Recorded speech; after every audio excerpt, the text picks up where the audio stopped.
you guys have a very good sense about your capabilities and what you need to work on and what you're really good at. Okay. I feel like a lot of the later signs, okay, a lot of the later signs, like, you know, from Virgo moving forward, Virgo until like the end, which is Pisces, a lot of the later signs tend to be a little bit more introspective. Okay, so they're older signs, I would say, and as a result of being the older signs, they embody all the good and all the bad traits of all the previous signs. And because of their introspection, they're able to see. They're able to understand themselves a little bit more. They have a little bit more self-awareness.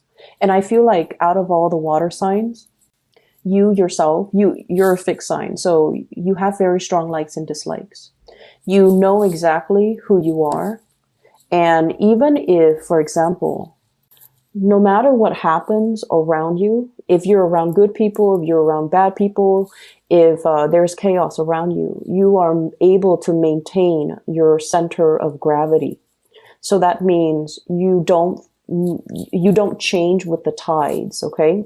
You have a very clear and solid sense of who you are at all times.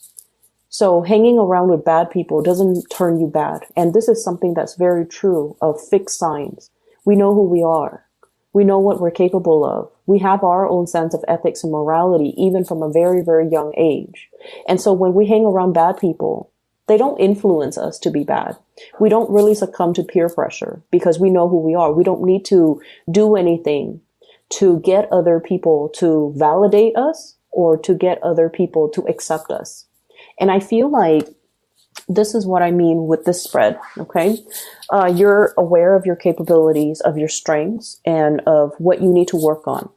And it's really could be very aggravating when other people tell you what to do, okay? With Aquarius, for example, the other fixed sign, they hate being told what to do. And there's an Aquarius presence here. So these are like the true mavericks, the, you know, screw the system, screw the rigidity. So they don't really succumb to, you know, structures, rules, and people telling them what to do. And I almost feel like you might be taking on more of that Aquarian trait. Okay. You're right under the star, which is all about enlightenment and independence. Okay. Being self-sufficient. Okay. And it's like doing your own thing and not really caring about what other people say, how other people perceive you, and what other people expect from you.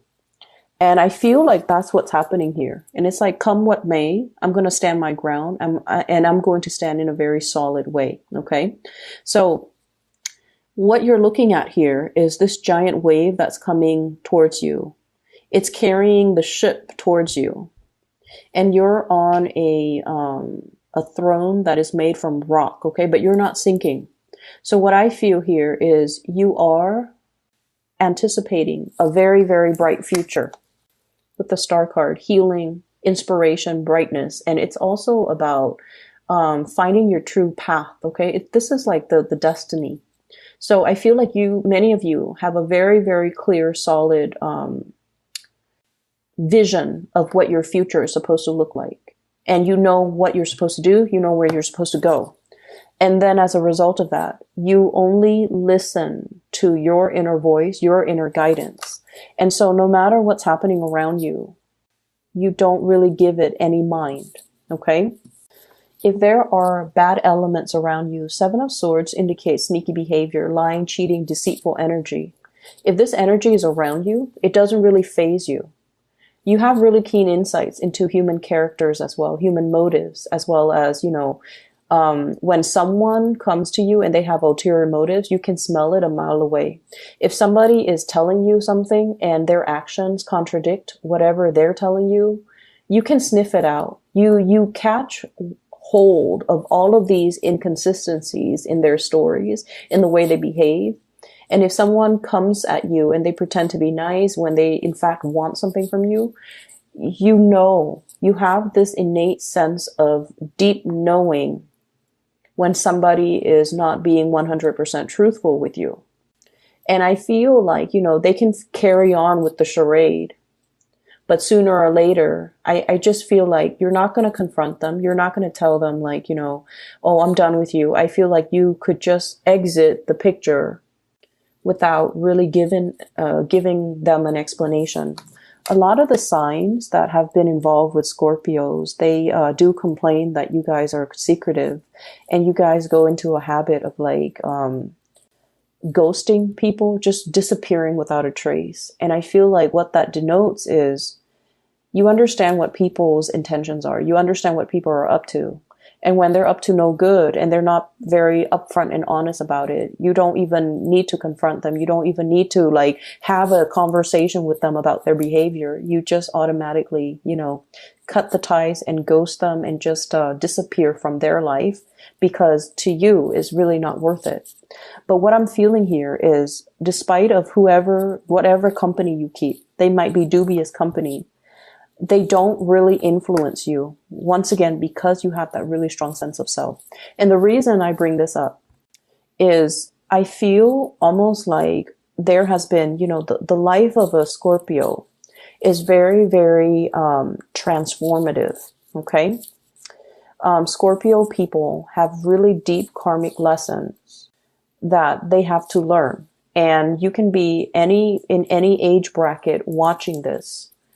But what I'm feeling is you're not really aware of your true power, or one is not really aware of their true power until they have been through a lot of trials and adversity.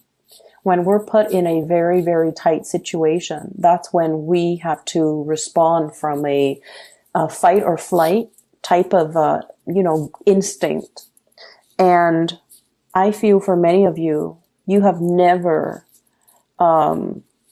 I want to say coward in front of other people. When put in a situation where you have to defend others that you love or you have to defend yourself, you don't run away from conflict, okay? You don't run away and with, your tails between your legs. You don't try to say whatever the other person wants to hear just to appease them, just to de-escalate the conflict. You stand your ground. And because of that, a lot of the times the truth sayer are the ones that are not very, very popular, right? The people that have the wisdom and the insights, and often they see the situation for what it is. A lot of the times they find themselves like burned at the stake, okay? Because the world is just not ready for the truth. And so what I'm feeling is in the past, you might have put your neck out there. And you might have said some very, very unpopular truths that people were not ready to hear. It's almost like you were ahead of your time. You said things and did things that people were not ready for. And you found yourself in a situation where you're just like, I'm just speaking my truth. But it's not very well received. And rightfully so, because the people that you were dealing with or you had around you were not ready to face these truths. And they were not ready for the brutal honesty. And as a result of that, you might have felt, relationships and friendships and even family relationships drifting away because they couldn't really handle the truth. They couldn't really handle the strength in which you stood your ground because they were following the herd while you were following your own intuition. And these relationships, these friendships gradually had to, fall away. And you might have found yourself in this space where you're just like, I'm doing the right thing, but why is the right thing the unpopular thing? Why am I finding myself like, not having an abundance of people and good company around me? And I feel it's almost like the life of the Scorpio has a lot to do with being able to not define your own sense of self-worth by whether or not other people around you accept you. Okay? So it's sort of like walking your own truth. Do your own thing. Be financially, emotionally independent of other people. Have your own resources. Have your own bank account. Have your own financial freedom where you can do whatever you want without needing to, bow to anybody else, needing to do anything based on anybody else's expectations. And without having to, feel guilty for spending your money however you want and not have to be financially linked up with another person. So it's a lot more about being, very, very independent. Okay. And you started to realize that you were placing the wrong emphasis on your emphasis was placed on the wrong things. Okay. And so you have spent the past 3 years, I feel, building up your self-esteem. This is I don't feel like it's financial resources. It's mainly building up your self-esteem. There was that rock bottom, and now we're climbing up, climbing back on top. And from this Five of Pentacles, this is like feeling cast out, feeling like burn at the stake, feeling like you put yourself out there. And there was this moment where you felt very, very dejected, like people didn't appreciate you, or you were not appreciated, and you were not, people did not appreciate you and see your true worth and your true potential. And so you bury yourself in work. And, there is a lot of, I feel like resentment. You could have retaliated. Okay. You could have retaliated. You could have slandered the other person. You could have, I feel almost like this sense of retaliation that you might have done in the past, you turn your back on it and you're just like, they're going to get what's due to them. They're going to get their justice one way or another. I'm not going to get my hands dirty. And especially I'm not going to stoop to this level, because I feel like you're turning your back on a lot of things and a lot of people that no longer matter to you. And you're focusing on yourself and building up your self-esteem, building up your financial resources, and especially learning to be more independent. Okay. I don't need other people anymore. I'm at a point where I don't need their presence to validate my self-esteem or my existence. Okay. They brought with them guilt trips. They brought with them like a half-hearted attempt at reconnecting, recommunicating, trying to, catch your attention, trying to get your attention. All they should have done was, I'm really sorry, I messed up. But they didn't do that. They went about it their way to get your attention. And I feel like that was when, the truth came to light and you realize, I'm letting it go. I'm moving forward. Okay. And why am I bringing this up? Why is this showing up so prominently in this spread, especially for this year? And Pisces is a fellow water sign. It's also the last sign of the water signs. And what that means is taking all of our emotional karma, all of the emotional lessons that we've learned from the past, and really marinating in it, letting it kind of sink in so that we can figure out what we need to do, so that we can do some purging, so that we can move forward, so that we can heal from these things. I feel like the past 3 years for you guys, it was just not like it wasn't like a walk in the park. It was very, very difficult. You've had to overcome a lot of things, and you've had to do a lot to rebuild your self-confidence more than anything. Rebuild your bank account, rebuild your self-confidence. And I also feel like the past 6 months, there was something hinging. There was like a long period of suspension. What is my financial future going to look like? And that was something that really plagued you with worries and anxiety for the past 6 months. You've come out of it. And now things are looking really very, very bright. Okay. Very bright, very hopeful. Things are looking as well very stable. It's going to stand the test of time. So if you've been worried about some new venture or endeavor you've undertaken for the past 6 months, and you're just like, is it going to stick? Is it going to be wobbly like this? Is it going to get better? It is better. And I feel like you're getting some type of a confirmation here that you're on the right path. That things right now, 9 of Cups, and the Star, both of these are wish cards, okay? Wish fulfillment. Whatever worries you've had, you have moved away from it. And now we're on to this phase where we are beginning to heal, and we are being beginning to pull towards us all the things that we have dreamt about, all the things that we've wished we had, and all the things that are actually really good for us. So we're shedding some old patterns, some patterns in relationships.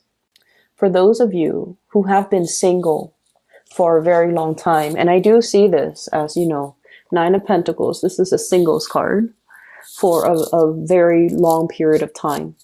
And many of you have thought about, you know, that soulmate connection, okay? That past life connection, that soulmate connection, that karmic connection even.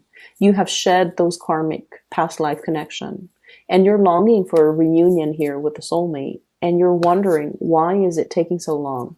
I've been single for a really long time. Why are all of my friends getting married and getting hitched and getting engaged and, you know, having children and settling down in really stable relationships, or even having a lot of breakthroughs when it comes to their finances and their career? Why am I in this state of flux? Why am I still waiting? And I feel like, you know, it takes a little bit more time.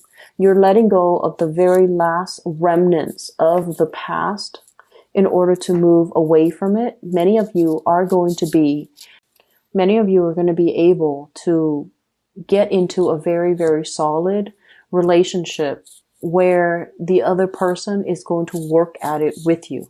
Okay. And learning from the past, you're going to realize that let's not link up our finances. Let's have separate bank accounts. Let's just do that for a few months or a few years before we linked up our assets. You're learning from the past and you're realizing that you can't really, you know, be careless anymore because something quite destructive happened financially in a very past, like, in a past karmic type of a relationship that left you in a dark place. And I feel a lot of it has to do with this, and excuse me for the word, but this very naive, totally giving energy where you were given to the wrong person and they took and took and took. Okay. They took and took and took. And you ended up with very little left for yourself at the end of that relationship. Sorry about that, Scorpio. The video cut out. So I feel like, you know, this reading is a lot more about going down memory lane, taking a trip through memory lane through the past to examine where we've been and where we need to go. Okay. So I mentioned a lot about, you know, what happened in the previous years and how that has really changed you. It has really, helped you kind of like ground yourself to realize who you are, to realize how you handled adversity and just difficult situations in your life, for you to realize just how strong, how capable, and how independent you are. And having that knowledge in mind, I definitely feel like many of you have come into your own sense of power, into your own sense of, you know, I'd rather be by myself, take care of myself, than be in potentially bad, toxic, idealistic, or even, you know, naive types of relationships. Okay. And you have also realized how much your generosity in the past has really like blinded generosity. It's like that kid with the new bike. He's going to let all his friends ride the bike. And it's like, it's something that he earned. It's something that's very dear and sacred to him. And yet I feel like you're coming into the sense of, you know, I need to be a little bit more careful about my generosity, about taking care of myself, and especially about not depriving myself of things that I really want or things that I really need. So you're drawing your energy inwards to really take care of yourself, to kind of smooth out the wrinkles in areas of your life that you feel needs a little bit more tweaking. Okay. And a lot of it is work and finances, and it's about building up your financial resources so that you can have a more stable financial future.